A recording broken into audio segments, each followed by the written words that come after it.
So, have you ever worked a job where you feel like you're not getting paid enough, and then you find out that your coworkers are getting paid more than you for the exact same work? That's what a lot of people are feeling right now, and that's the subject of today's video. I want to talk with you about sort of how workers are feeling and how people are feeling, and we'll start with this. I noticed today both Amazon and Starbucks workers are on strike. Now, whenever you look at these kind of things, you have to understand where the message is coming from. What are different parties saying, and obviously the workers are saying, "Hey, you got to pay us more. We need more to live in today's environment." Now, the Starbucks situation is kind of interesting. I saw a statement from Starbucks themselves, and they're like, "Hey, we pay workers $30 an hour." But there's like an asterisk by that because they're counting including benefits. So I actually don't know how much Starbucks workers get paid these days. And if you guys know anyone that works at Starbucks, please let me know. But this is something that Starbucks always prided themselves on, is because I used to live in Seattle, was essentially giving their workers benefits. These days, you guys know this in USA, healthcare is a major cost, and to have an employer actually give you that was actually not bad. So it's very interesting that Starbucks workers are striking. I'm not against them striking. I'm just saying it's very interesting because when you start hearing complaints from workers at Starbucks, it must be really bad out there because traditionally they actually weren't a bad employer for that kind of work. The other one is going on strike too is Amazon workers. Now, it's not every Amazon worker, it's just the ones that are unionized at a few locations. And the employer, which is Amazon, had this really interesting statement. And again, this is sort of like you got to know where the message is coming from. And I actually don't know if it's true or not. But Amazon claims that the people on strike are not actually, in their words, Amazon workers or partners. They're like hired by the Teamsters, I guess, to strike. So I have no comment on that other than I know probably the workers authorize a strike and they probably want to get more money, which I can completely understand. In today's environment, things cost more. And then you put that on top of what Nike reported today. They had their earnings. It's actually really interesting. They were saying, yeah, I understand. We don't make as money as we used to. In today's environment, we have like a 50-50 split. And what was the split? It's like they have 50% full price goods on their store, and then they have like 50% discounted price goods. And then you put all these things together, right? Workers going on strike, feel like they're not getting paid enough. Companies, essentially something like a Nike, thinking like, we can't sell products unless we discount these things. They're promising they're going to be able to sell products without discounts, but we'll see how that goes for them. And I feel like there's this, that captures the world that we're in, right? There's a lot of people struggling that can't get paid enough, and the companies are like, crap, we can't even sell anything unless we lower prices. And so you put that together with high valuations in the market. What does that mean? Like, we're trading at, actually, I think, cross here. Nope, I don't want to get killed. Be very careful when you do this stuff. There we go, we're okay. What's this car doing? It's like a red light. Okay, whatever. This is sort of where we are right now in the markets, is that things are really overvalued, right? And we talked about this before. Look at the Schiller PE, look at the whole market's PE. And it just feels like we're really frothy when the most, speculative assets, be it your Teslas, are going to promise you new robots, or your Bitcoins, you're saying, hey, we're all going to go to the moon. When those are like your best performers, it just feels like really uncertain out there because there's a disconnect between the real world and what's happening in the markets. That's why I try to give you guys a fuller picture of everything that's going on. Now, in my opinion, going into next year, I'm not so confident Nike can sell more goods, right? I'm just not. Not that I don't like Nike. In fact, we like Nike in this household. I said it several times on the channel, but I'm not that confident in that. Or going forward, say Starbucks, right? They've been showing weakness in their stock. I'm not so confident that they're going to be good going forward. Why? There's a lot more competition these days for Starbucks. Or Amazon, an interesting one. So I think Amazon probably still has a monopoly. They just do. You guys know this. I mean, and I'll be very frank. I like Amazon. I use it. They deliver, on time, etc. If you want to return, it's actually really quite easy. But I'm well aware of the problems that Amazon's been developing over time. I think the big one recently is there's a bunch of like fake goods on Amazon. It used to not be like that, but a lot of people have been complaining that, when you order from Amazon, it's not coming directly from them. It's like coming from one of their partners. And there's a high chance you can get counterfeit good these days on Amazon. So that's a major problem. Amazon, I think from their point of view, they're just like, get as much volume and sort of traffic going through. And do they really care about that kind of thing? Probably not. The other problem with Amazon, and this is something that the FTC has been addressing, and I've mentioned before in the channel, fake reviews in Amazon. That's actually another big issue.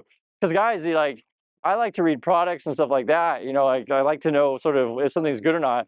Sometimes you don't actually know until you get to your house, but then again, Amazon has a really good return policy. Although, however, which is really interesting, which is sort of kind of not so great about Amazon these days, is if it's not coming directly from Amazon, sometimes the return policy is a little bit different.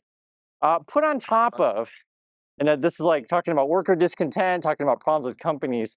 Now the government might shut down. I was just seeing that, I guess Donald Trump had backed the new budget deal by the Republicans, but Elon Musk is like giving the big poo poo poo.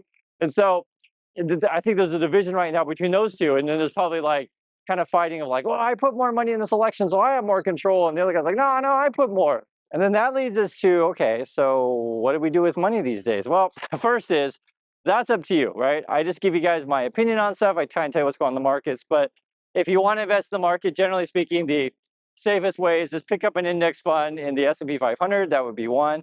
The other thing too, which I've been talking about with you guys, which in today's environment, it's not crazy, a balance index fund. So that's a little bit different.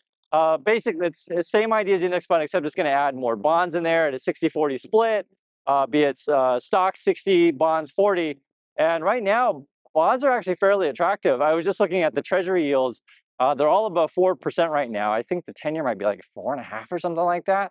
It's really not bad at all, considering that stocks are overvalued and treasury bonds, like giving you a guaranteed return, is not bad.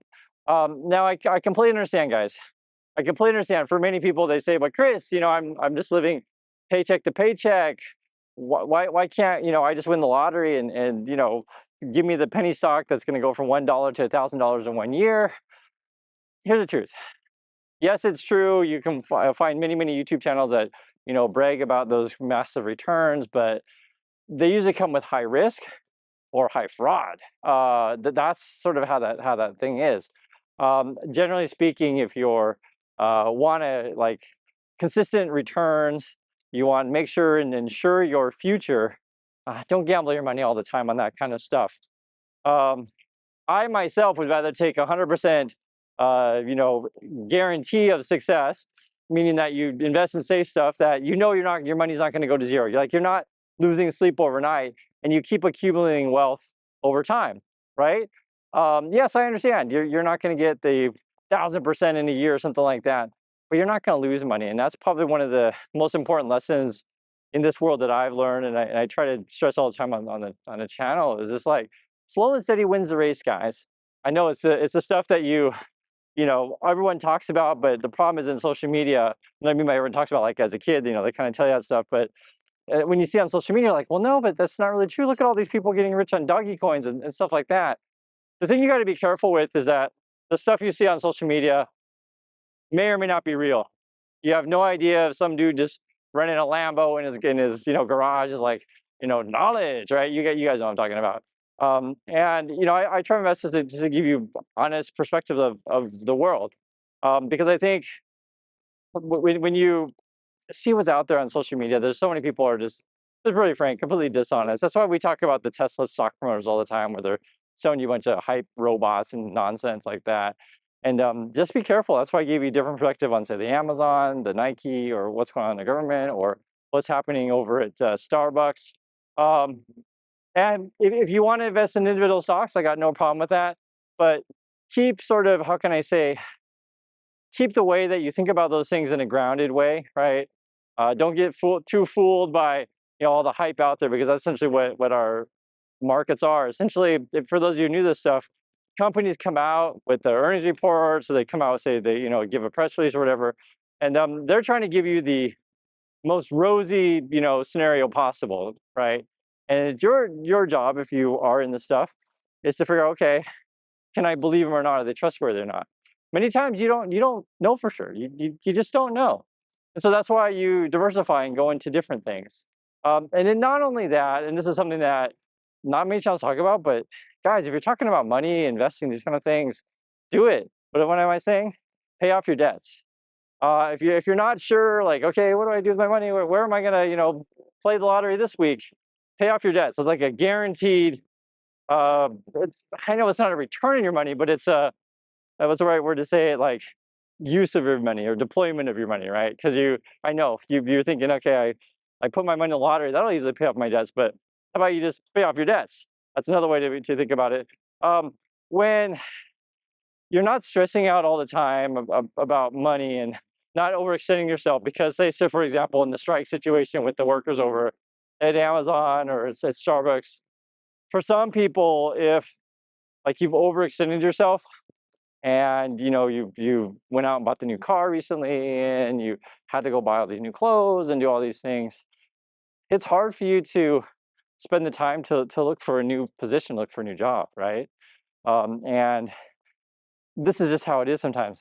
Sometimes you have to leave the position that you're in, maybe have a little bit of short-term pain, right? Be it, I don't know, 1 month, 2 months, could be as long as 6 months. Time to go find something better.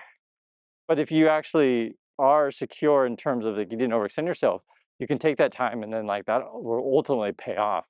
Someone was mentioning in the community the other day where the best advice they had was, I thought was a pretty funny one, was if the current job you have doesn't pay you enough, you literally leave, go to work at another company, and then they realize like how good your skills are.